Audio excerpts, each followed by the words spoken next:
Good evening, ladies and gentlemen, friends. My name is Melanie, and I'm from Sino Group. On behalf of Sino Group and Asia Society Hong Kong, I would like to welcome you all to this exhibition Curator talk tonight. Thank you for joining us at the Miller Theatre at Asia Society Hong Kong. And I know that many of you right now are also watching us through online. So welcome.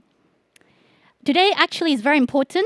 Apart from the fact that we have this great exhibition talk, also today is my birthday. So, but it's not as important as Sino Group celebrating its 50th anniversary this year. And because of this reason, we actually have this heritage photographic exhibitions, which is actually called, as you can see from title, Photographs from the 1950s, Marjorie Doggett, Singapore, and Fook Chee's Hong Kong. This exhibition is organized by Sino Group, also our charitable foundation named Ng Ting Fong Charitable Foundation, supported by the Council General of Republic Singapore and Hong Kong. And of course, this exhibition could not be succeed without this amazing work from the Photographic Heritage Foundation. The exhibition presents work by Marjorie Doggett, a pioneer female photographer who captures the cityscapes and buildings of Singapore with photos taken between 1954 to 1957, and works from Fook Chee, a self-taught photographer who focused on cityscapes of Hong Kong during the same period. This time capsule exhibitions aims to showcase the parallel timeline of 1950s in Hong Kong and Singapore and the rich shared history between the two cities. Seeing is believing. So just if in case any of you right here, any of you online haven't been to see the exhibits, I strongly encourage you guys to come and see the exhibitions yourself. The exhibition right now is actually held at Sino Plaza in Causeway Bay. It's actually held from 1st of April to 30th of May, every single day from 10 a.m. to 5 p.m. and it's for free. So anyone, everyone, welcome to join. So today, we are so glad to have Mr. Edward Stokes, the founder of the Photographic Heritage Foundation and the exhibition curator of this exhibition. As you all know that he's also a legendary photographer and photographic historian, specialized in presenting Asian photographs taken in mid-20th century with text that reflect each photographer's life and times. I know that I'm not the main character today, it should be Ed. So without any further ado, let's welcome the exhibition curator, the amazing Ed, to the stage. Thank you.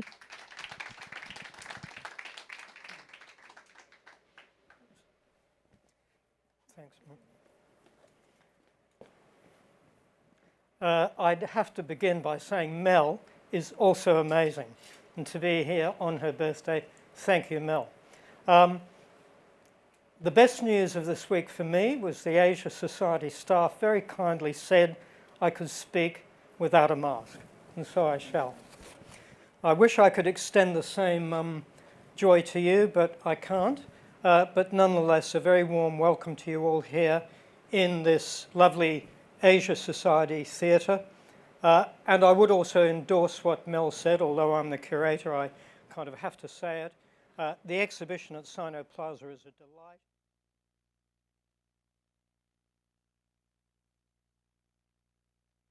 Place it's in, so I do urge you to try and go along.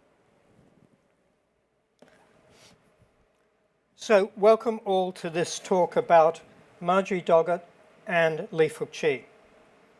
Both photographers arrived in their future homes, Singapore and Hong Kong, in 1947. During the 50s, Marjorie and Fook Chee recorded these two great port cities. Marjorie Doggett and Fook Chee, like almost all immigrants then, arrived by ship, except in Hong Kong when they came overland from China.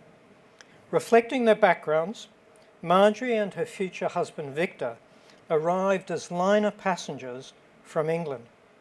Fook Chee came as a seaman, alone, after working his passage from Singapore. In the decade to come, the 1950s, Marjorie would publish her pioneering Singapore book, Characters of Light. This, through its photographs and texts, shone a bright light on the wonderful old buildings of Singapore and sought to have them conserved.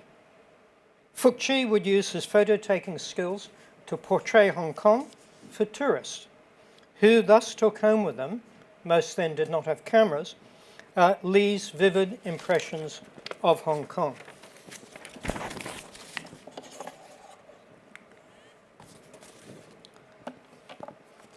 The Photographic Heritage Foundation's projects depend entirely on our sponsors' generous support.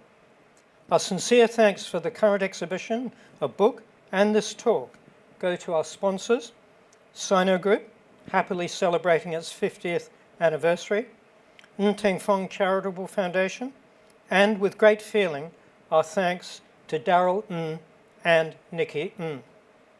The Foundation and I also thank the Consulate General of the Republic of Singapore, Hong Kong, the Asia Society Hong Kong Centre for hosting this talk, the National Archives of Singapore, who hold Marjorie Doggett's life's work, kindly, generously donated by her son, Nick. The Patrons Board and Associates of the Photographic Heritage Foundation, and of course, here at the back, all who helped the exhibition and this talk in a practical manner. A word about this slide talks intention, direction, structure, if you like. I did consider alternating the photographs of Marjorie and Fook Chee, but in the end I decided this would be confusing and probably rather broken. So, although both photographers worked and built up their body of images concurrently during the 50s, tonight we shall view their images and their lives consecutively. Marjorie first, then Fook Chee.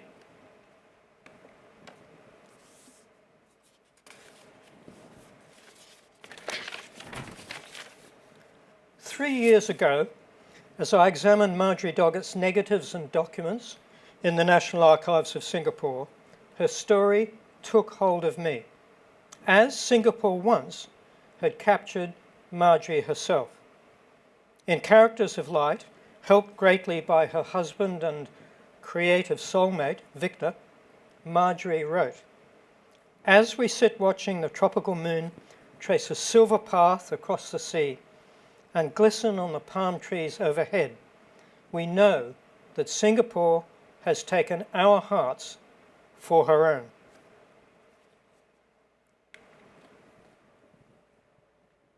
So now we begin the journey through Marjorie's life and across Singapore. The low-rise city of the 1950s, seen here from the business area looking across to the heart of the old colonial Singapore.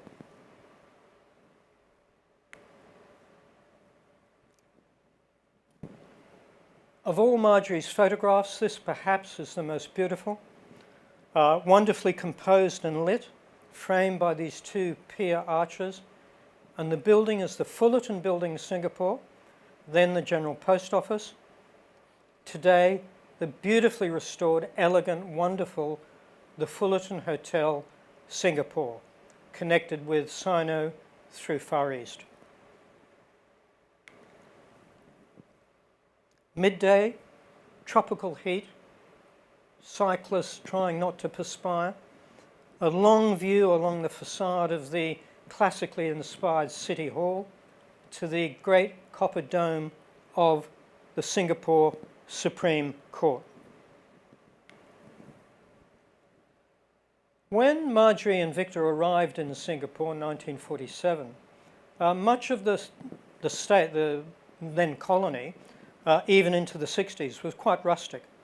Here at Bedok, in modern terms about halfway from the city to Changi Airport, Kampong people still live from the coconut harvesting, fishing, and here in the background an approaching Sumatra, an intense tropical rainstorm. Of all the personal photographs of Marjorie, this is my favourite. A sepia print, a studio print. In London, she's 15. And as I think you can probably see, charming, open-faced, generous-spirited, ingenuous, as truly she remained throughout her life.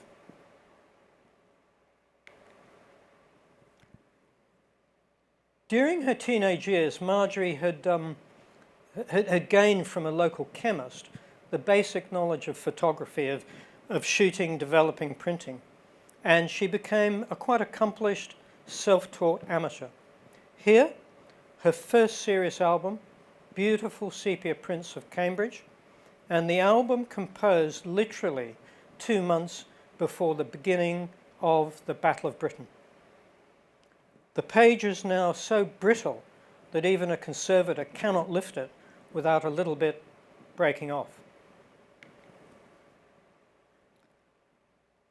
The connection of Marjorie Doggett and her future husband Victor with Singapore was that Victor had served in the Air Force, the Royal Air Force, during the war, and immediately after the war he was posted to Singapore as part of the peacekeeping mopping up operation.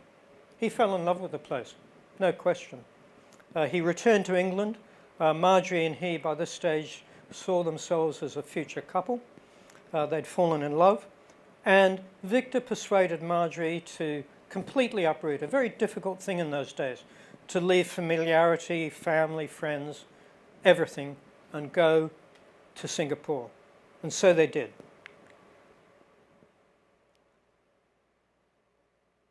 People of that generation, such as my parents, had lived through the Depression. They'd come through this terrible war that had seen untold suffering, destruction, death. And partly because of that, they were generally happy with simple things. Life was precious. You didn't need anything more than the sheer fact of being alive and happy. And here they are, where they lived for 3 years, in a garage that they in fact called, whimsically, the garage. Happy, contented, Victor's piano in the background. They began by living from Marjorie's nursing income. She'd trained as a nurse, in fact, treating wounded and dying men in southeast England throughout the war. Keep in mind, she began her nursing immediately before the Battle of Britain.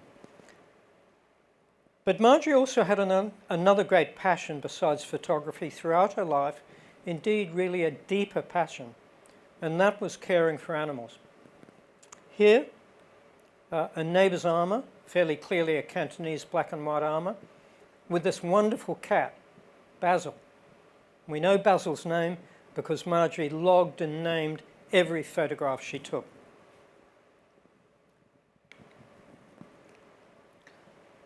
The Doggetts mixed in amongst all the races of Singapore. They were far from typical, to use a slightly cliched word, colonials. They had Chinese friends, Indian friends, Malay friends, and of course, Western friends. And Marjorie took many photographs of her friends, associates, and she loved particularly photographs of children and families as we see here. Just two delightful, informal, beautifully lit portraits.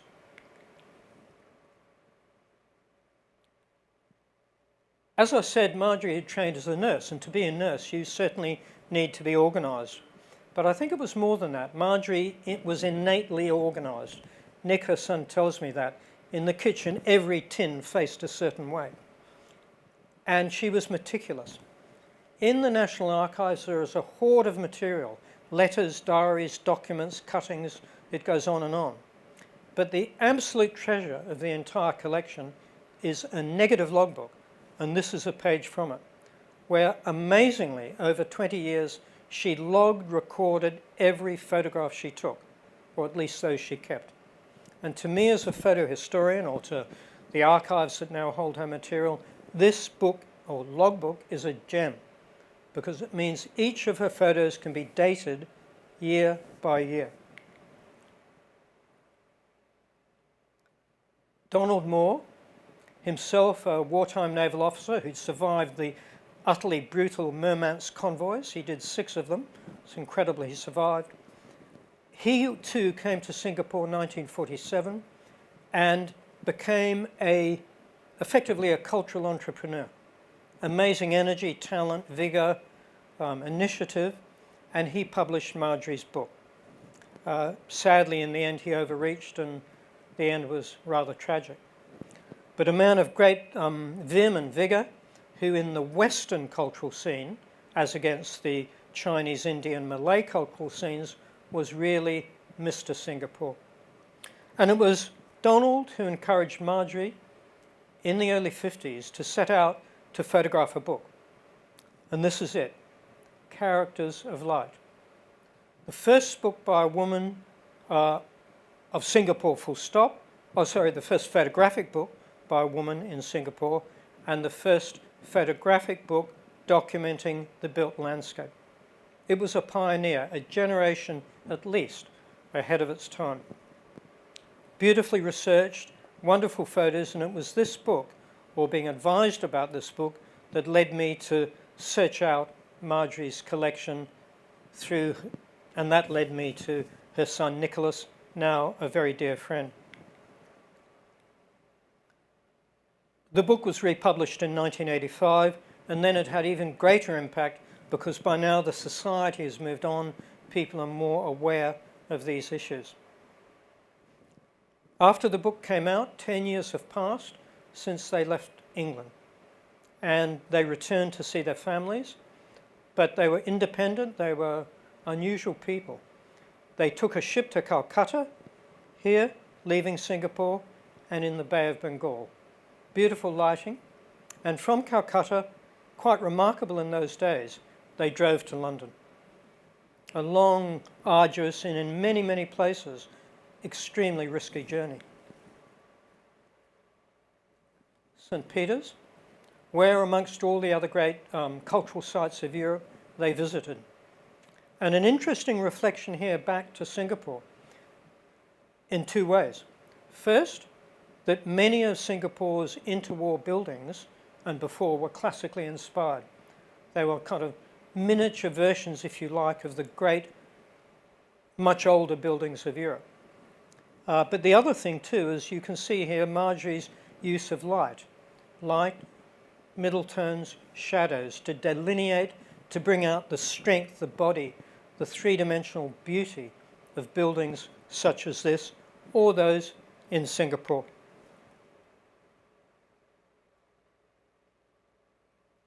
Now back in Singapore, and they've now rented a bungalow where they lived again very contentedly, a very simple rented bungalow that became home for 30 years.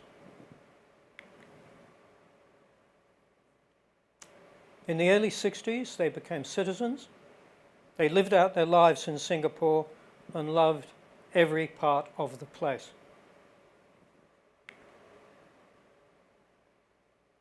In 1958, great joy, a son is born, Nicholas, now a 65-year-old man, if you can believe it. And here he is, young Nick with his father. The essentials of childhood, a London bus, a teddy bear.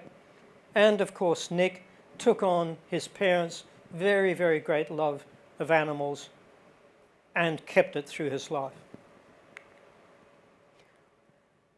Let's now look at the buildings of Singapore. And I'm focusing only on 4 of the 8 sections in the book. If you go to the exhibition, you'll see more. And of course, the book has the complete story. But time simply means that for both Marjorie and Fook Chee, we can only look at some of their photographs.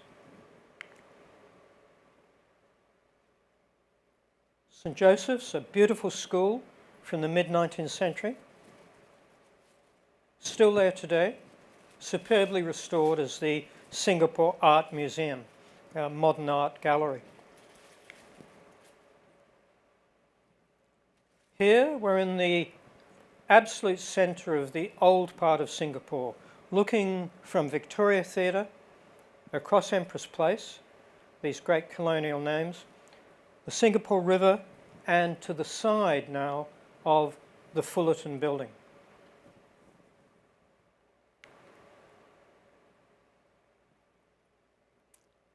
A similar view,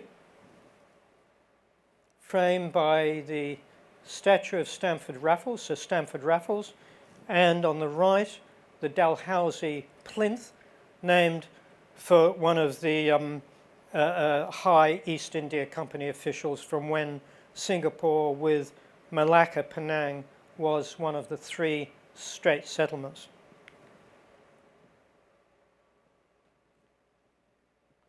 the Supreme Court again, here seen from the other end and now looking to the City Hall. A superb building, classically inspired.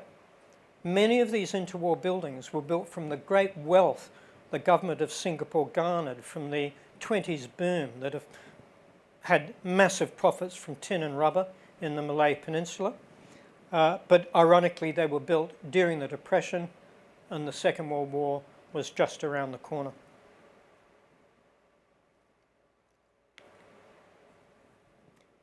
The Legislative Council, post-independence, post-65, the first Singapore Parliament as it was for some 30 years. And it was here, in this building, repurposed now as a beautiful arts venue, the Arts House, that Marjorie Doggett's book, Marjorie Doggett Singapore, the book, the exhibition that launched it with Ng Fong Charitable Foundation, came out as two very, very happy events in late 2019.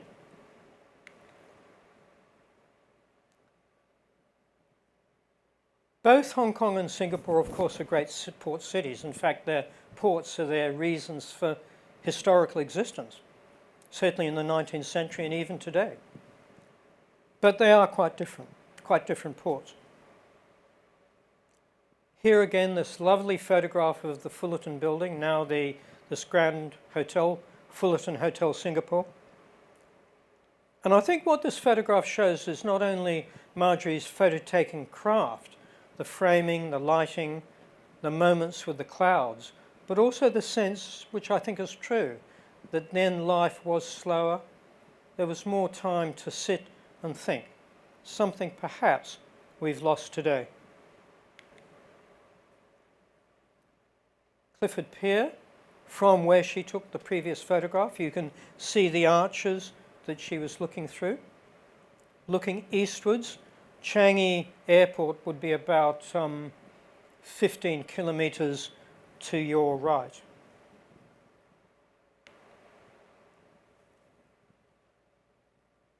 One of the tongkangs, these very, very heavily built wooden craft that lighted cargoes ashore into the Singapore River from smaller vessels. By now, in fact, the big port, the main port, has moved right to the west and big ships unload straight onto the dock. They're very characteristic craft. People who visited Singapore up to the 70s, 80s, as I did, would have still seen them. But also a beautifully composed photograph using the plank, the rope, the poles to lead your eye into the image. The inner roads, as they're called, the inner harbour. And if you look at the craft, you'll see many similarities with Hong Kong or anywhere on the China coast. However, if you look more closely still, you'll see many differences. The craft were different. They were a kind of blend of Chinese and Malay boat architecture. And for instance, the man rowing the sampan is using a double oar movement, unlike in Hong Kong, where you have a stern twisting Yulo oar. Ports often have great extremes of wealth. Think of London in the 19th century. Many places today, but categorically Singapore and Hong Kong in the 50s had extraordinarily great gulfs of wealth. Here we're looking to the city, the heart of the financial, tourist, business wealth of the city, but on the river, the grinding work of the lightermen, who by and large were completely illiterate, whose the most they could hope for was somewhere to sleep at night and a storyteller by the river to read to them, because they were all virtually illiterate. The business heart of Singapore.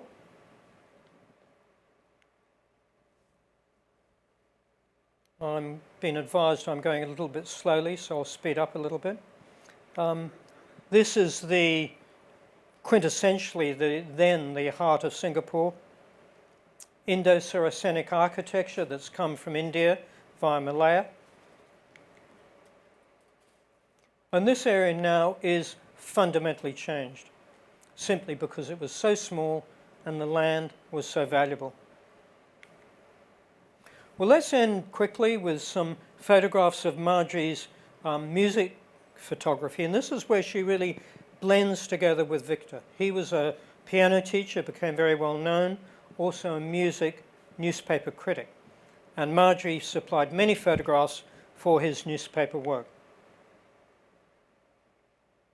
An open-air performance, imagine that today without aircon.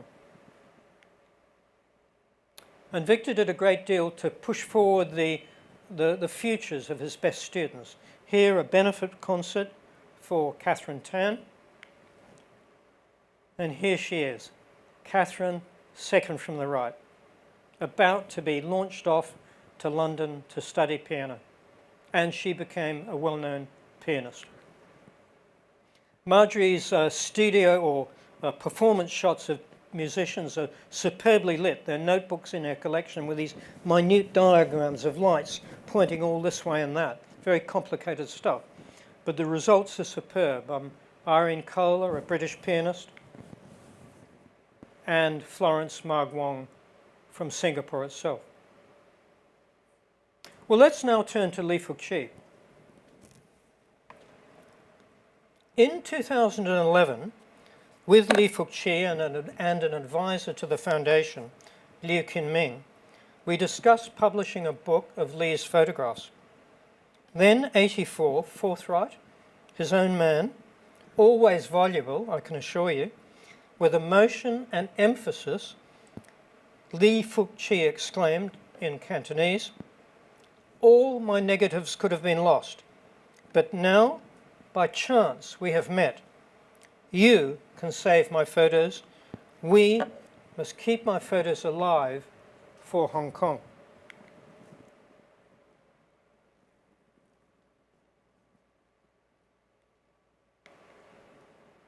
Scenes we know so well.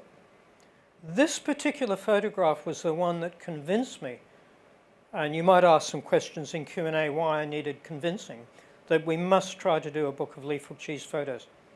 Quintessential photograph of Hong Kong, all the things we love, the harbour, the ferries, the hills, the city, and truly this could only be in Hong Kong.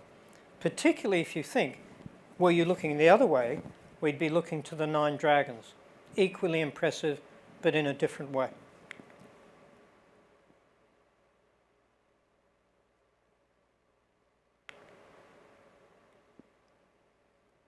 My very first visit to Fook Chee's home, a tiny, tiny public housing estate room. It was a one room with a minute toilet attached. Yet in there he had a darkroom, quite unbelievably, and was reprinting his negatives from the 1950s. And on the top shelf on the right were 3 mooncake tins. And in those tins were his 1950s negatives, which we are seeing now, which are in the Sino Plaza exhibition, and which form the book. Li, with his 2 1950s cameras, and the one on the right, as Isa Konta, you can see in a display case in the exhibition now.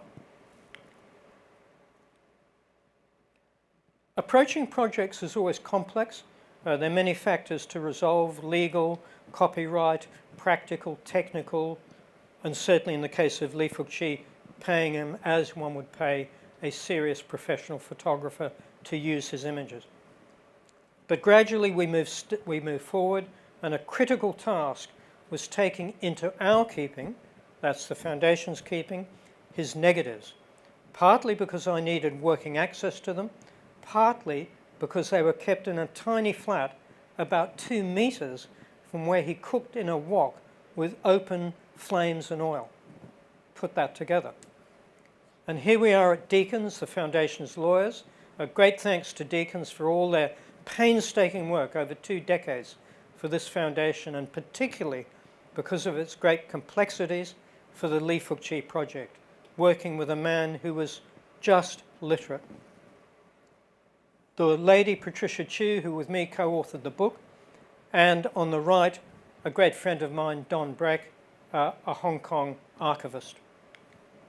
Sadly, this event, this semi-public event, there were about 30 people, at Deacon's, was the first and only time Lee Fook Chee appeared with his work. Because very soon after that, despite all his apparent robust health, he literally was walking up to the peak every day from Central, he suddenly got a illness that was terminal and gave him a very short time to live. And in that period, Patricia drew out from him his oral history. There was no records, unlike Marjorie, drew out his oral history to create this very rich account of a man from a humble, hard background, a belonger who came to Hong Kong, who, like so many people of that generation, never lost his spirit, his soul, or his resolve. An admirable person in many, many ways, not only his photographs. The young teenager, he'd had a sad childhood, really, because he was given away at birth. His father, the birth certificate says it, was named, word of the times, Coolie. They simply could not feed their children. He's brought in by a foster family, but it was never a particularly loving situation. And as a teenager, in the middle of the war, the Japanese were occupying Singapore. Life is uncertain, life is dangerous. He simply walked out. He'd had it. He was going to be himself, and come what may, he would make his future as he must. Fate. He very often used the word fate. It was fate I came to Hong Kong. It was fate I met Mr. Stokes. He began life as a seaman, did various voyages, and this is his last voyage, in fact, sailing out of Hong Kong in a Dutch ship. Lee Fook Chee did have some semi-literate skills then. They became greater later. So why the thumbprint on this signing on paper? Probably because the vast majority of seamen then were simply illiterate. His early work on the Peak, where he is selling photographs to tourists. A student class he belonged to, but soon had to give up on it because his core literacy could not keep up with the group. But here in a cousin's studio, again fate, he had a cousin who ran a Hong Kong photo studio. And Lee Fook Chee learnt the basics of photography. Here he is here. But he never wanted to be a kind of a drone. He never wanted to be, as the men in the background are, a studio worker, a toucher-up of prints. He would go it alone. And so he did. And he began taking photographs around Hong Kong, which he would sell to tourists on the Peak, who generally then did not have cameras. Like most photographers then, he processed his films in studios, this one in Hollywood Road, and certainly Lee Fook Chee had to, because all through the 50s, when he's creating these photos, he's living with his young wife and a child in a hillside hut in Tai Hang, and later in the Sha Kee Wan squatter estate. The trams, Hennessy Road. I am going a little bit slower than I intended, so I think I'll speed up a little bit and say a little less than I did for Singapore, partly because you know Hong Kong so well. I'll kind of locate the photos rather than talk to them. Hennessy Road, further round near where Sogo is. The curve in the tram line is identical. You could put a protractor on it. It hasn't changed. Some photographs make you curse time. In the end, projects are controlled by budgets. They're controlled by time. A photograph like this, you could spend a month researching one photograph, the signs, the shops, the businesses, dig back into the records, the phone books, the government records, a whole story in itself.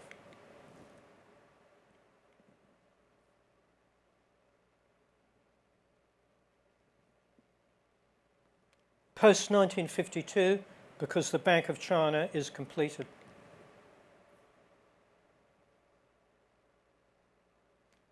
(1958), because on the right we can see the Standard Chartered Bank being rebuilt.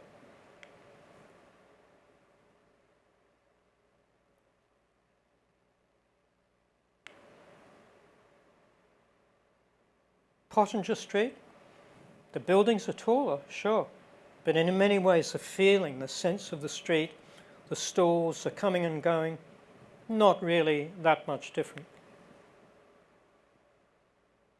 A favourite photo, Devoe Road, just to the west of Pedder Street. Summer, you can see from the clothing. Midday, you can see from the shadows. Heat bouncing off the ground.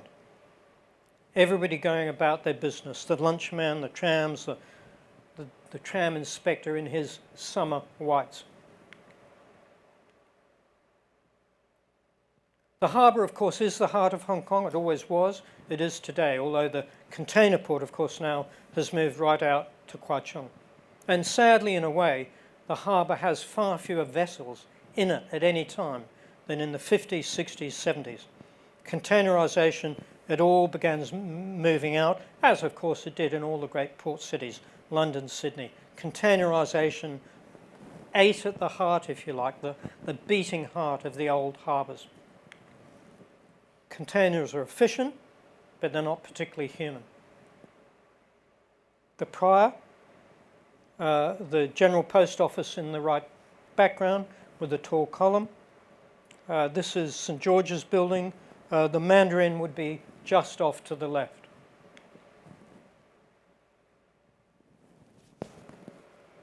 Cargo jumps remained sail-powered well into the 60s, even the 70s. A book we're beginning now, fantastic photos of cargo junks sailing in the mid-1970s. Star Ferry Pier, built simply in a modernist style but without needless flourishes by two government architects, and of course greatly mourned when it was taken down.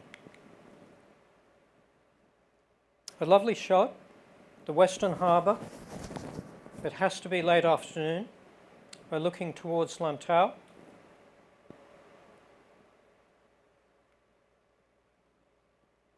It's hard to conceive now the explosive growth of both Singapore, but even more Hong Kong in the 50s and 60s. The population surging with refugees and migrants, immigrants, people of all kinds, huge poverty, huge hardship, and the government rapidly trying to keep pace, building housing, building resettlement estates, schools, hospitals, whatever.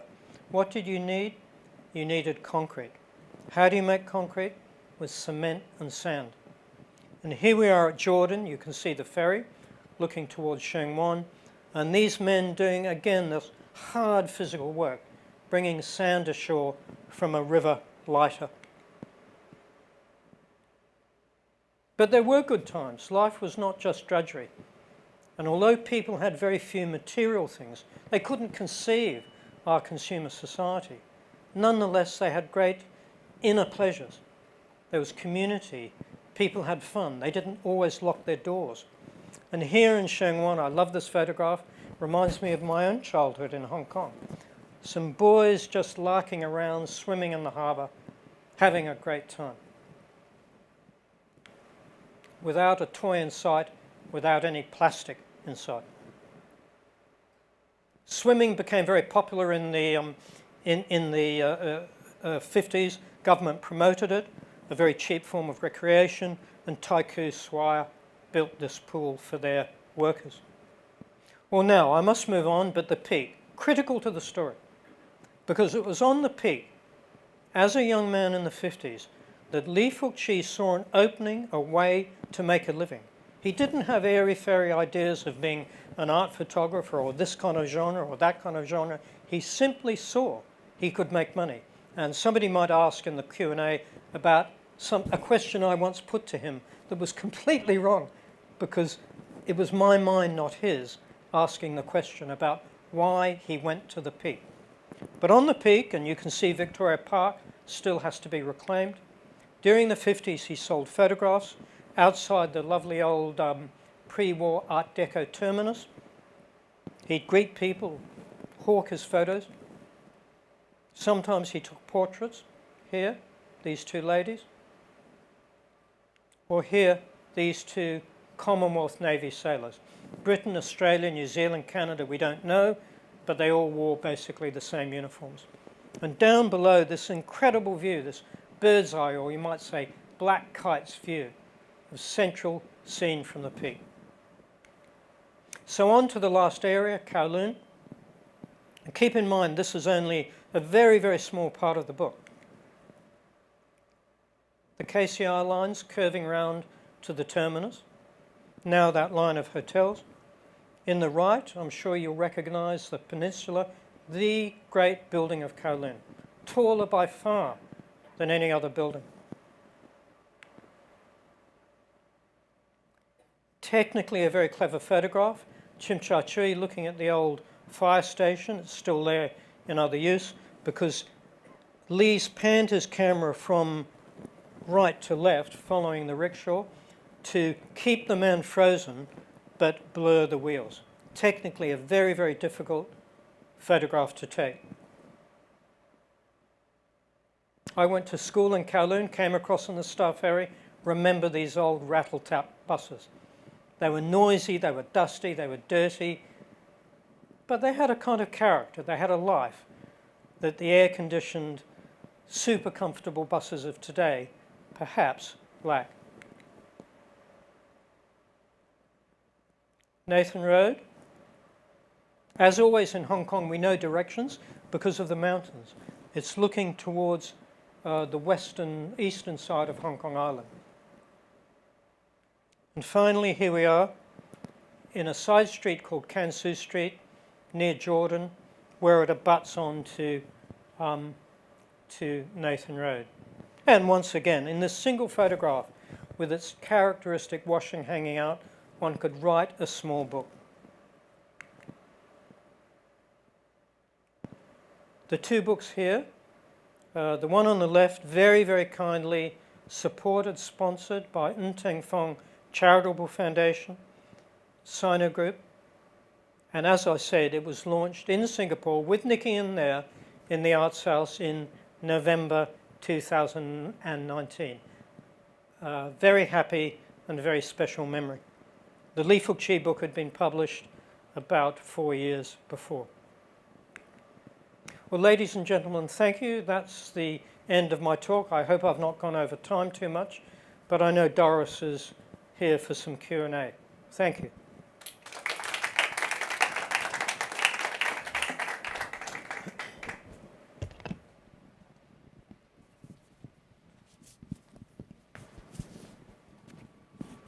Thank you, Ed, for the wonderful presentations. So we would open to the floor for the Q&A. So if you have a question in mind, please raise up your hand so our helper can pass the microphone to you.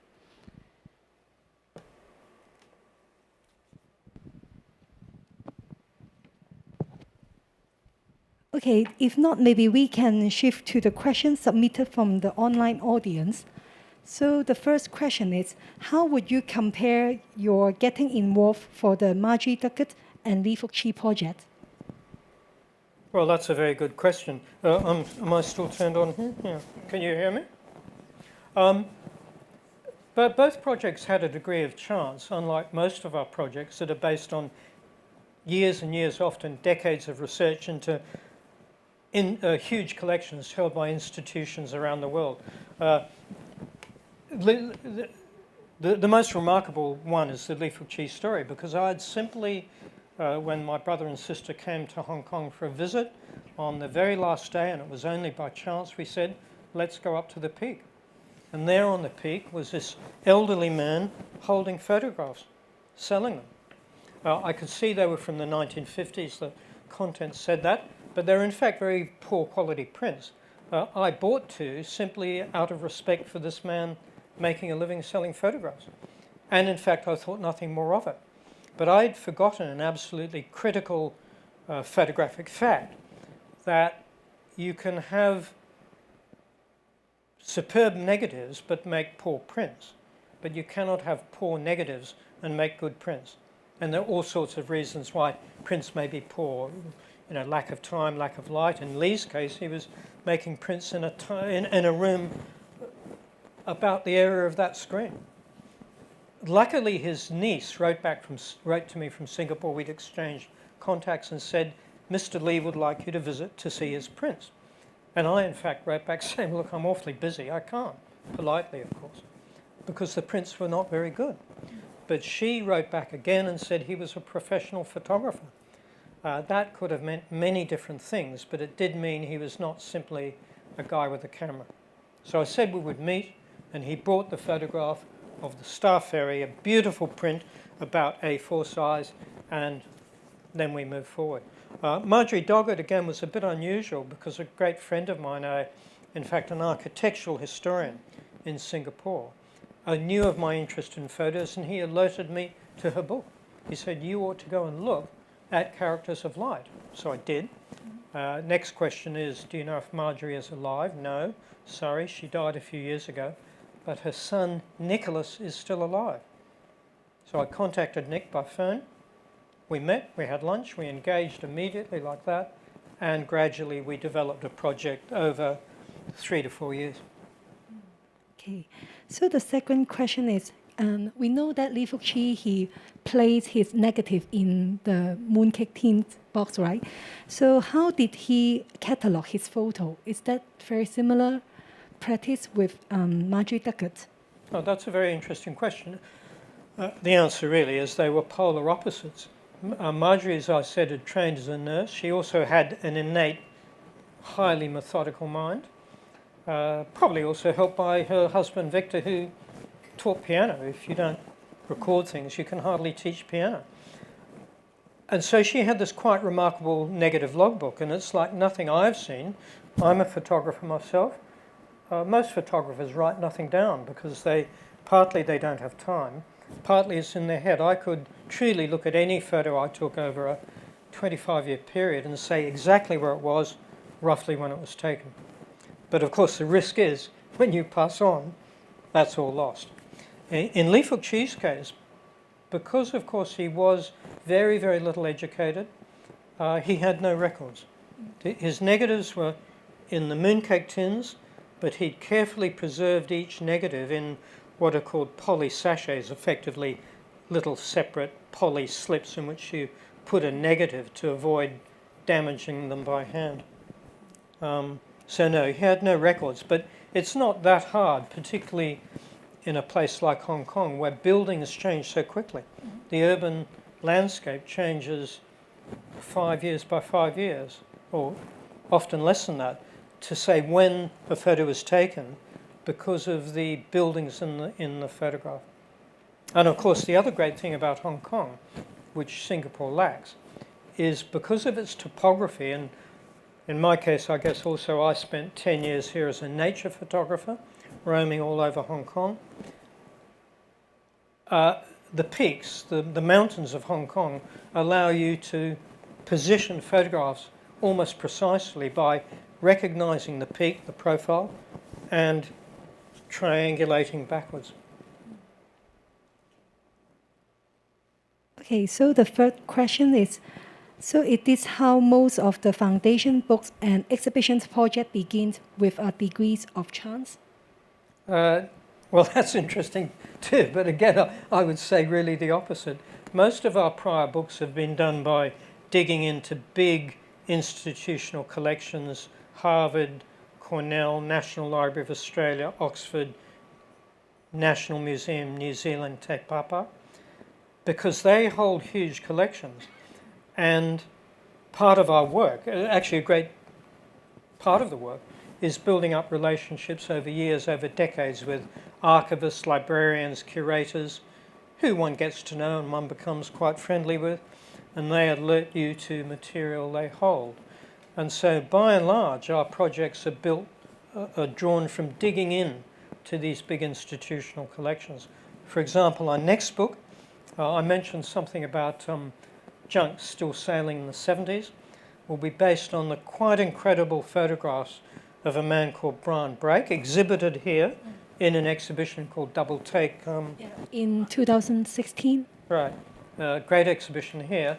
But Brian Brake was a lifetime photographer. Marjorie and Fook Chee, incidentally, were not lifetime photographers. Marjorie did her great thing in the 50s with the buildings, and then she moves completely into a life dedicated to animals, except for republishing her book in 1985. Li Fook Chee earns his living taking photos in the 50s. And then a quite important thing I'd overlooked was that why did he stop taking photos? Because late in the 50s, early 60s, colour photography comes in. And that meant three things. First, processing film was much more expensive, much more complicated. And the cost benefit between the work and what you could charge to sell just didn't measure up. Secondly, by then the market is flooded with colour postcards, and some of you might remember the slides. They'd have these little kind of whirligig things, and I'll have a star fairy, I'll have a lady with a buffalo. And so he couldn't compete, so he ended. So they were photographers for periods of their life, Marjorie 50s, Li Fook Chee 50s, and again, really still a photographer when he goes back to the peak. A man like Brian Brake spent his entire life taking photographs. And he was a magnum photographer, really, top-line international photographer. And his collection in the National Museum of New Zealand, Te Papa, is extraordinary. I mean, you're talking of, 50,000 colour slides, numbers like that. Just volumes that are hard to imagine. So any other questions from the floor? I can speak loud. It's Basically, okay. Well, help you. discuss other people. How about yourself? How long have you been in Hong Kong? What school did you go to? Okay. Can you hear me now? Yes. Basically, you've discussed the history of these people. How about your history a little bit? When did you come to Hong Kong? Where you went to school? Where you lived? And how you got interested in photography? My story? Yes, your story. Oh. Well, in brief, and in fact, there is a parallel with the Doggetts, because many lives were thrown upside down by the Second World War. It happened. My father, in fact, had been a wartime officer, a volunteer, like Donald Moore. He wasn't a career officer. He was an intelligence officer in the Australian Navy, went all through the battles of the Pacific, purely by chance, was in one of the ships that reoccupied Hong Kong. So he, like Victor, he fell in love with Hong Kong. The family come here in the 50s. My dad was a teacher. Hong Kong was home, but then we all later moved away. I was a teacher, but I later became a photographer, writer in Australia, did a number of books in Australia, and in the early 90s moved back to Hong Kong to pursue nature photography, because I felt there is this very, very special thing here of the mix of nature and city. I did that for a number of years, and then with the chairman of the present foundation, Helmut Hennig, who was the chairman of a previous body that we founded together, we decided our 10 years of nature publishing had achieved what I'd set out to do. And by then there were many, many other people taking great nature photos, and we would move on to publish heritage photos, hence the name of the body. But it's certainly true that because I am a photographer, I bring a photographer's mindset, not just technically, but a kind of a way you think about photographs to these projects. And possibly the best example of that is this, that photographers really do regard their images, their originals, whether they're negatives, colour slides, prints, whatever, as, if you like, the family jewels, because they take so much effort to take, to you they're so special, and you will never lose them. And a key driving force with an earlier project where there was a very, very hidden clue that took 5 years to discern, a kind of lot of detective sleuthing following photographic leads, in this case leading to Harvard or Harvard Yenching Library. The key clue there was my photographer's brain saying this photographer, having seen some publications of her photos, she would never lose her negatives. That really matters, I would say, far more than the technical stuff that really is technical stuff anybody can learn if they wish. But yes, I'm a Hong Konger. Mm-hmm. Okay, so now we can have 2 more questions for the Q&A session. So anyone from the floor want to ask any questions to add? Okay. Uh-huh.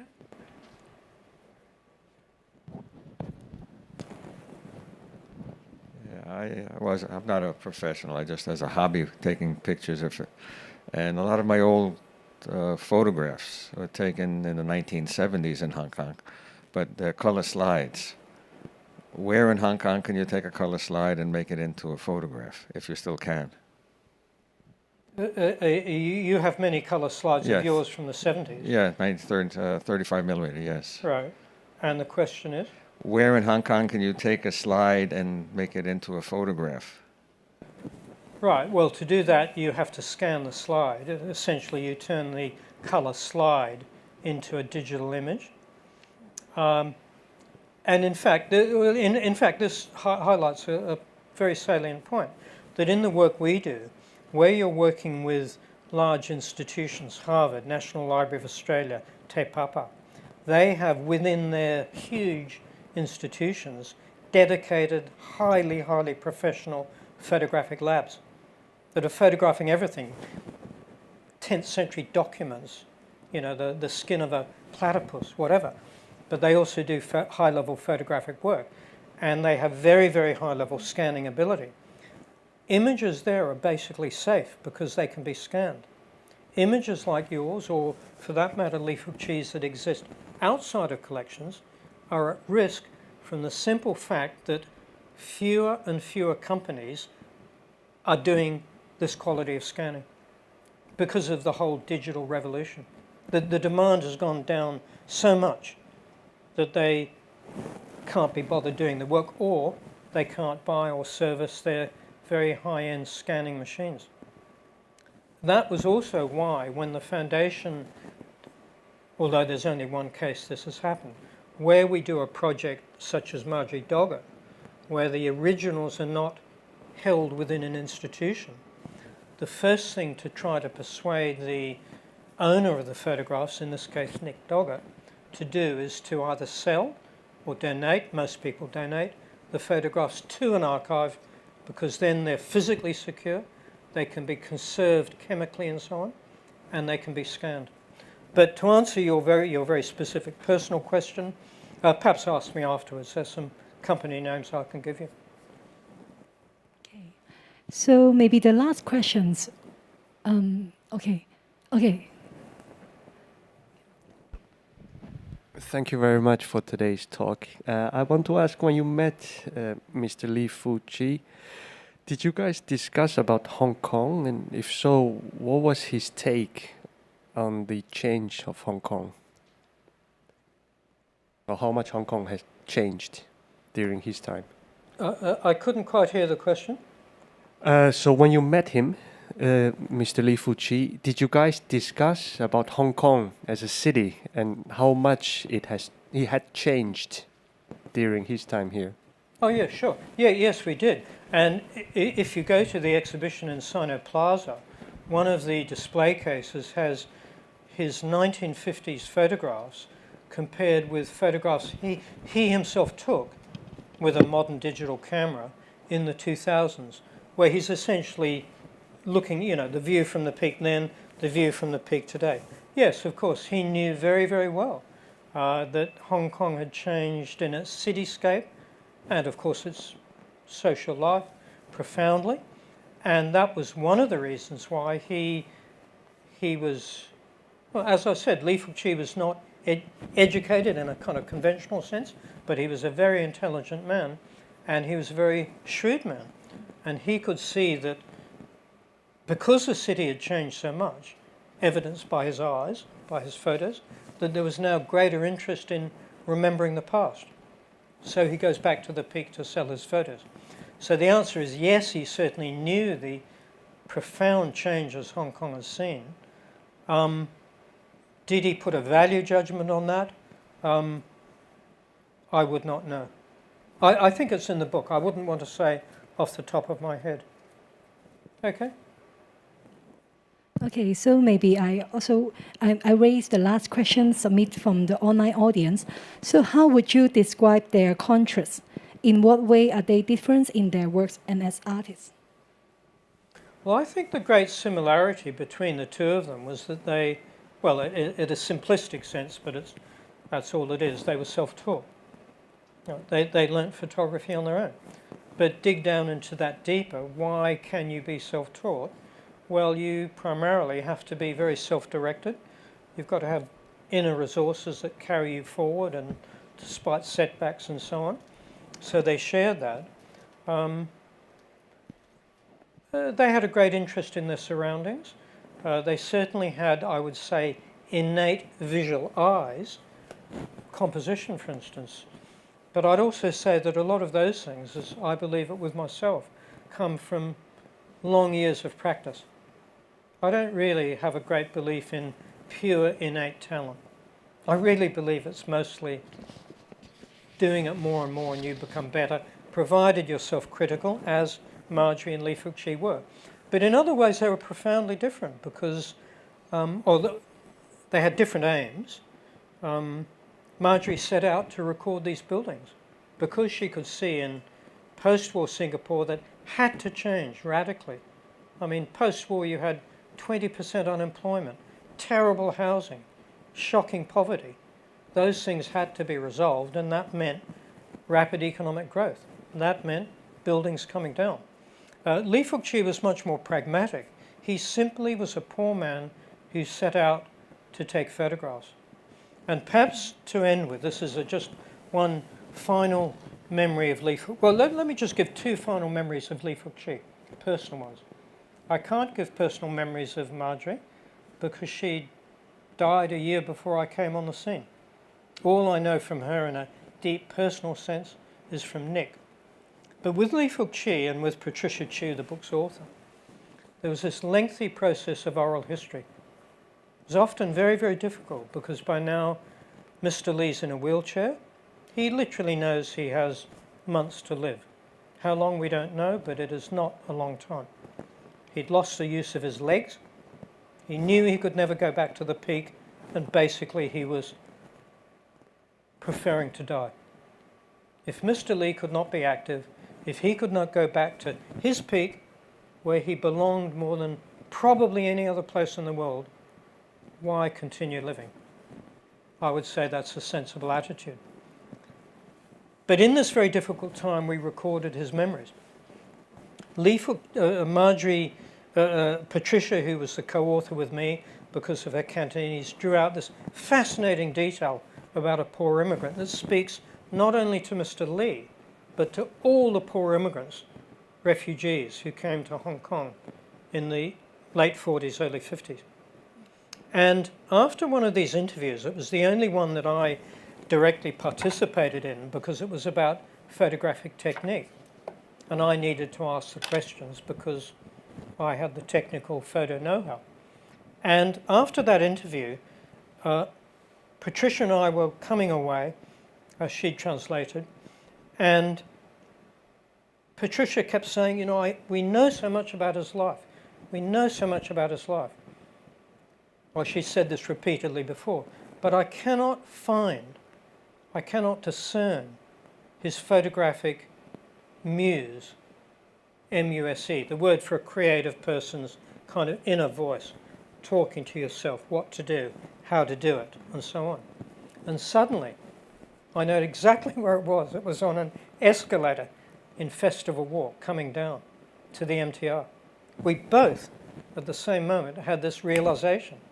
And that was, Mr. Lee didn't have a creative muse. Because he was a simple man, simple in the sense of not highly educated, categorically not in any other sense. He was a man who used his native intelligence, his ability, his drive, to use photographs to make a living. Beginning and end of story. And in that sense, I believe there are obviously lots of parallels in Asian and Chinese philosophy, but in the Western sense, he was what the ancient Greek or Roman would call a stoic. You accept your life as it is, you carry it out to your best ability, and you don't ask too many questions, because that's your fate. And he was very fatalistic, and a very, very admirable man. And I only regret that I never knew Marjorie too. Thank you. Thank you, Ed and Ting Fong Foundations for organizing this inspiring creator talks. Thank you. Thank you very much, Doris.